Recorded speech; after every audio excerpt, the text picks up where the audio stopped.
kanye orie kanye koso bagni ponitiere George Bati. VOJ bagni nitie e sekta mar somo. Ma biro nikech samoro adiera bedo maonge. Ng'eyo ne kidwa thiro piny to mul somo.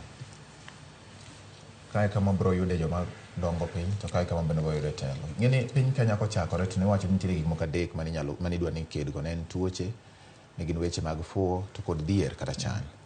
To nyaka kama wanchope sani pod wachalo joma timo watemo manyo kaka inyalo ked kod fuo. Ing'eyo ni sama nyathi osedhi skul, singo ka sirikal ogolo to janyuol chunye bedo gi fuong'ruok, kata ka samoro ne odwa ni omany mondo go nyathi to koro komany nikech ong'eyo ni sirikal osewacho ni osegolo omenda. To kidhi kacha tiyudo ka koro japuonj bende samoro dong' gi lwete.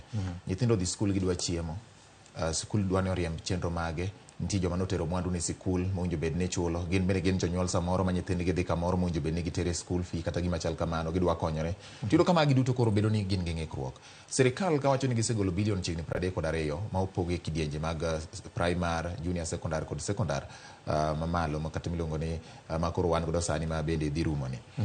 To jopuonj madongo piny kucho to wacho ni gin pok gineno pesano. Nyiso ni nitiere kamoro makoro wamis. To ka onge dieri, ka onge gimoro yere tir ma ng'ato nyalo wuok godo wacho ni adieri pesa do biro to tin, kata tin to tin, biro to biro, to iyudo ka nitie kama inyalo chak godo. To ka pod onge, iwacho ni entie to onge, jogi wacho ni wasegole, joka wan pok wayude. Koro ipenjo ni ng'ama ne kod diere ka. Adieri nyaka obed maler, manyicho wache gi jatend migawo kinde manyicho golo duoko mar klas 12 KCSE ma higa ni Uasin Gishu kocha. Omiyo waneni waketo adiera kuom gimoro amora mwatimo. Ng'eyo ka sirikal wacho ni gikedo gi mibadhi, VOJ kata mana wacho miriambo, winjo bed ni kete kaka wach mar mibadhi. Nikech iketo geno ne ng'at ma winjo bed ni yudo gimoro to koro gino onge. So nyaka wabed gi chapter 6 mar piny mar katiba mar piny Kenya wacho ni ji nyaka bed jomo bidhore. Bidhruok nyiso ni nyaka ibed ng'ama jaratiro e yore mitiyo kod gi mwandu mag jopiny, nyaka ibed ng'ama wacho adier. Koket teko mar tiyo kod mwandu mag jopiny e lweti, to waseyudo ka magi bedo manok.